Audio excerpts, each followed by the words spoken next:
Tapi jalan kebenaran tak akan selamanya sunyi. Ayat yang barusan kita baca itu kita hanya dapat sedikit informasi dari Allah Subhanahu wa taala bahwa Al-An'am itu bulunya dapat dimanfaatkan bagi kita dan kita dapat memakannya.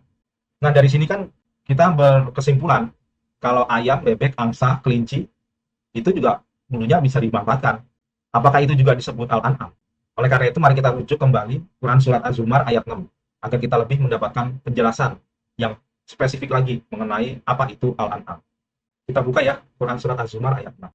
Nah, ini Quran Surat Az-Zumar ayat 6. Mari kita baca. Khalaqakum min nafsi wahidah.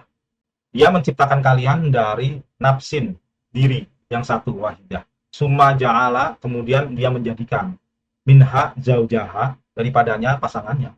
Wa anzala lakum, dan dia menurunkan bagi kalian minal an'am, ada an'am sini, samaniyah, ya, 8 azwaj, berpasangan. Kita skip saja karena ini ayatnya panjang, ya. Ya, kita ambil di awalnya saja. Ini sudah memberikan informasi yang sangat jelas kepada kita apa itu Al-An'am, yaitu 8 ekor berpasangan. Jadi dalam ayat tersebut Al-An'am Allah informasikan hanya ada 8 ekor berpasangan. Itu berarti ada berapa jenis? Ya. Berarti kalau 8 ekor berpasangan itu ada 4 jenis. 4 jenis jantan dan betina. Jadi 4 kali 2 sama dengan 8. Jadi jenis-jenis apa saja itu? Nah, kita akan mencari lagi ya. Ini saya sebut dengan mentartil ayat. Kita buka lagi di surat An-Nahl ayat 66. Kita buka ya. Nah, ini surat An-Nahl ayat 66. Wa innalakum fil an'am, dan bagi kalian di dalam Al-An'am la ibroh, ada pelajaran. Nuskikum, kami memberi minuman kamu, ya maksudnya di dalam Al-An'am itu ada sesuatu yang bisa diminum.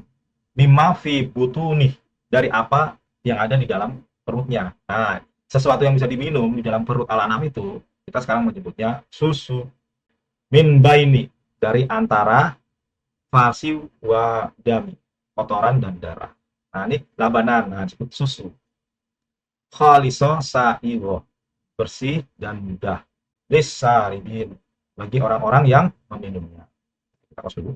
Jadi dalam ayat tadi yang barusan kita baca itu dijelaskan oleh Allah Subhanahu wa taala apa itu Al-An'am, yaitu binatang atau hewan yang dapat memberikan minum yang berada dalam perutnya, yaitu susu.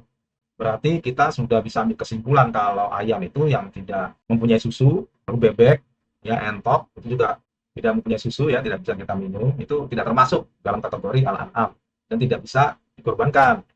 Begitu pula dengan hewan-hewan yang lain. Jadi indikatornya itu ya, yang tidak memberikan sesuatu yang bisa diminum di dalam perutnya berupa susu. Nah, lalu kita tartil lagi di ayat berikutnya, yaitu masih di surat yang sama, ayatnya ayat 80. Kita buka lagi. Nah, ini ya, surat An-Nahl ayatnya sama ya, ayat 80 nih ya. Kita baca, wallahu ja'ala lakum mim buyutikum sakana. Dan Allah menjadikan bagi kalian dari rumah-rumah kalian tempat tinggal, wa ja'ala lakum min juludil an'am, ada kata an'am. Dan menjadikan bagi kalian dari kulit Al-An'am. Jadi Al-An'am itu kulitnya itu bisa dijadikan tempat tinggal atau rumah-rumah. Buyutan tastakhifunaha yauma zonikum. Kamu merasa ringan di waktu perjalananmu. Ya, ini zonikum artinya nomaden ya, berpindah-pindah tempat.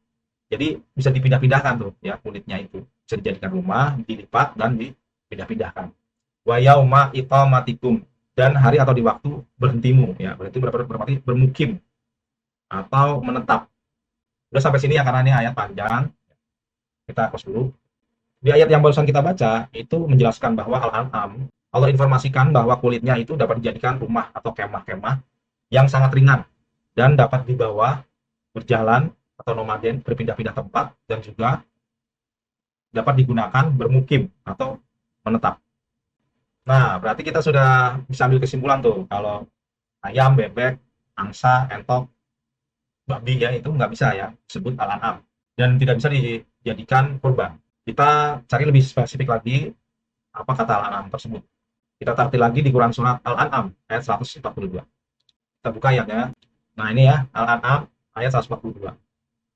Kita baca, wa minal an'am, dan di antara an'am hamulah, untuk pengangkutan. Nah, jadi an'am itu bisa digunakan untuk mengangkut, wa farsha, dan untuk disembelih. Nah, bisa disembelih. Kulu, maka makanlah dari apa rozaqakum, yang diberikan Allah menjadi rezeki kepadamu. Wala, dan janganlah tatabi'u, kamu mengikuti khutuwati syaitan. Innahu lakum aduwwum mubin. Sesungguhnya setan itu bagi kalian musuh yang nyata. Di baris pertama, ya baris awal, ini kita diinformasikan oleh Allah Subhanahu wa taala, ya, kita tersebut. Diinformasikan oleh Allah Subhanahu wa taala bahwa al-an'am itu dapat dijadikan untuk mengangkut barang atau carrier. Itu kan ayam, bebek, entok, binatang-binatang ternak lainnya yang tidak bisa dijadikan untuk mengangkut barang atau carrier itu tidak bisa disebut al-an'am. Walaupun dalam perspektif bahasa kita sehari-hari, ya, bebek, ayam, entok itu juga disebut binatang ternak. Tapi dalam perspektif Quran itu tidak bisa disebut al-an'am. Untuk selanjutnya kita lebih spesifik lagi dan kita akan ketahui kali ini jenis-jenis al-an'am. Ya, apa saja itu? Yaitu di surat yang sama, yaitu Al-An'am ayat selanjutnya, 143 sampai 144. Kita buka ayatnya. Nah, ini ada ya surat Al-An'am ayat 143. Ini kelanjutan dari ayat tadi. Kita baca, sama niyata azwaj. 8 binatang berpasangan itu minadon, yaitu dari domba. Isnain, nah, sepasang, ya. Wa minal ma'zin nain, ya. Dan dari kambing dua berpasangan, ya, dari surat Al-An'am ayat 143, yaitu domba dan kambing. Nah, dua lagi yang mana? Dua lagi itu ada di ayat selanjutnya, yaitu ayat 144. Nah, ini ayat 144. Wa minal ibli nain, dan dari unta ibli asnain, 2 sepasang, 2. Nah, ini disebutkan ya jenisnya. Yang berikutnya adalah unta 2, itu sepasang, jantan dan betina. Wa minal bakari, dan dari bakari, sapi, isnain, 2, itu sepasang, jantan dan betina. Nah, ini kalau kita lanjut lagi, ini konteksnya yang berbeda lagi. Oke, kita pause dulu. Nah, dari ayat yang barusan kita baca, kita diinformasikan kepada Allah jenis-jenis al-an'am itu ya.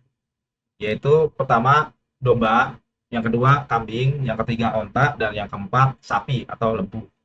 Nah, keempat jenis hewan tersebut memiliki karakteristik yang dijelaskan Al-Quran, yaitu yang pertama tentu dapat dikonsumsi dagingnya, ya. Yang kedua menghasilkan susu, ya, air yang bisa kita minum yang berasal dari perutnya. Yang ketiga kulitnya bisa dimanfaatkan menjadi kemah-kemah dan rumah-rumah dan ringan, dapat dibawa kemana-mana. Yang keempat, sebagiannya lagi itu dapat bisa digunakan sebagai hewan angkut. Kalau kita pindah-pindah, ya, dibuat mengangkut pakaian, alat-alat dapur, dan lain sebagainya.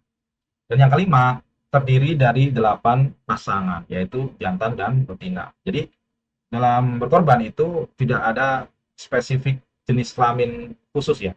Namun boleh jantan dan betina. Itu informasi tersebut itu Allah informasikan langsung dalam Quran.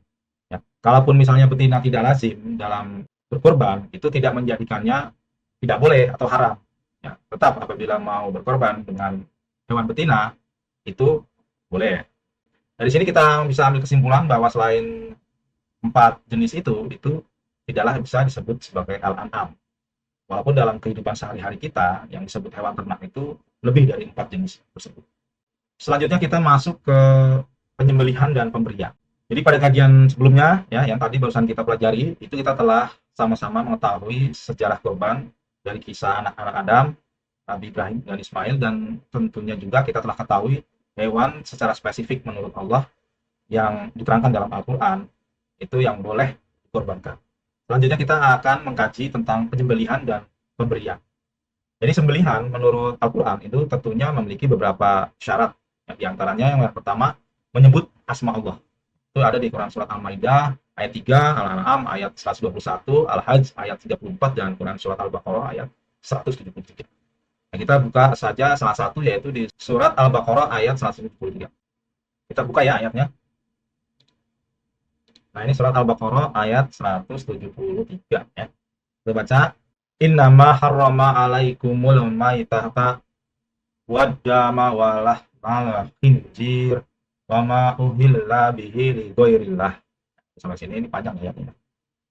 Kita baca terjemahannya, sesungguhnya hanyalah yang diharamkan itu atas kalian itu adalah bangkai, darah dan daging babi dan apa-apa yang disembelih dengannya li ghairillah, selain Allah. Jadi binatang sembelihan itu selain asma Allah ya, menyebut asma Allah itu tentunya haram, tidak boleh ya dikonsumsi.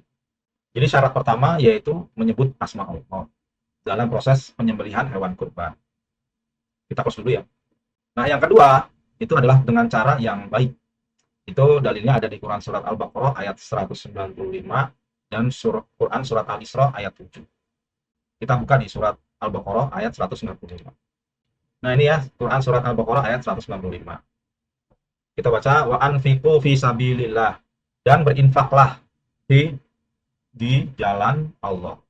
Wala tulqu, dan janganlah kamu menjatuhkan bi aidikum, dan tangan dirimu, ilat tahlukum, kepada kebinasaan. Wa ahsinu, dan berbuat baiklah. Innallaha yuhibbul muhsinin, sesungguhnya Allah menyukai orang-orang yang berbuat baik. Nah, selanjutnya itu ada juga di Quran surat Al-Isra ayat 7 ya. Mari kita buka dan kita cari sama-sama.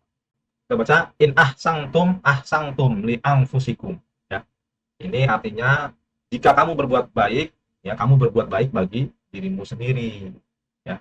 Wa in asatum falaha, dan jika kamu berbuat jahat maka itu bagi dirimu sendiri. Nah, ini ayatnya panjang ya, kita skip aja tuh ya.